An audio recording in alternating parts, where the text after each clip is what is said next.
Today, Lal Krishna Advani ji has given Bharat Ratna.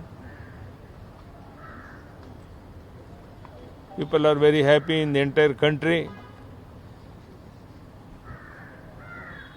At the time of Ratha Yatra, so many places I was also present with Lal Krishna Advani ji. I am happy today that Lal Krishna Advani has given Bharat Ratna. Entire workers are very happy today because of Narendra Modi ji has taken such a important decision. For that I will congratulate Prime Minister Narendra Modi ji also. Again I will congratulate Lal Krishna Advani ji. Namaskar, ಧನ್ಯವಾದ.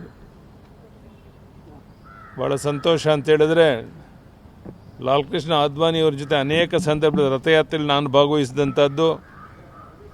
ಅಯೋಧ್ಯೆಯಲ್ಲಿ ಆ ಬಾಬರಿ ಮಸೀದಿಯನ್ನು ಕೆಡುವಂಥ ಸಂದರ್ಭದಲ್ಲಿ ಲಾಲ್ ಕೃಷ್ಣ ಅದ್ವಾನಿಯವ್ರ ಜೊತೆಗೆ ನಾನು ಇದ್ದಂಥದ್ದು, ಸಭೆಯಲ್ಲಿ ಅವ್ರ ಜೊತೆಗಿದ್ದಂಥದ್ದು ನನ್ನ ಜೀವನದಲ್ಲಿ ಮರೆಯಲಾಗದ ಒಂದು ಕ್ಷಣ ಅಂತ ನಾನು ಭಾವಿಸಿದ್ದೇನೆ. ಪೇಜಾವರ ಶ್ರೀಗಳವರು ಮಾರನೇ ಬೆಳಿಗ್ಗೆ ರಾಮನ ಪ್ರತಿಷ್ಠಾಪನೆ ಅಯೋಧ್ಯೆಯಲ್ಲಿ ಮಾಡಿದಾಗಲೂ ಸಹ ನಾನು ಜೊತೆಗಿರುವಂಥ ಒಂದು ಸೌಭಾಗ್ಯ ನನಗೆ ಸಿಕ್ಕಿತ್ತು. ಇದೆಲ್ಲವೂ ಯಾವುದೋ ಪೂರ್ವಜನ್ಮದ ಪುಣ್ಯ ಫಲ ಅಂತ ನಾನು ತಿಳ್ಕೊಂಡಿದ್ದೇನೆ.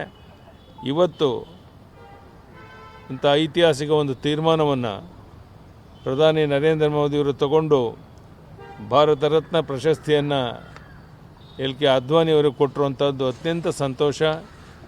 ಕೋಟ್ಯಾಂತರ ಕಾರ್ಯಕರ್ತರಿಗೆ ಇವತ್ತು ಆನಂದದಿಂದ ಕುಣಿದು ಕುಪ್ಪಳಿಸ್ತಾ ಇದ್ದಾರೆ. ಮತ್ತೊಮ್ಮೆ ಈ ಪ್ರಶಸ್ತಿಯನ್ನು ನೀಡೋದಕ್ಕೆ ಕಾರಣಕರ್ತರಾದಂಥ ಪ್ರಧಾನಿ ನರೇಂದ್ರ ಮೋದಿಜಿಯವರಿಗೆ ಮತ್ತೊಮ್ಮೆ ಅಭಿನಂದನೆಯನ್ನು ಸಲ್ಲಿಸ್ತೇನೆ. ನಮಸ್ಕಾರ, ಧನ್ಯವಾದ.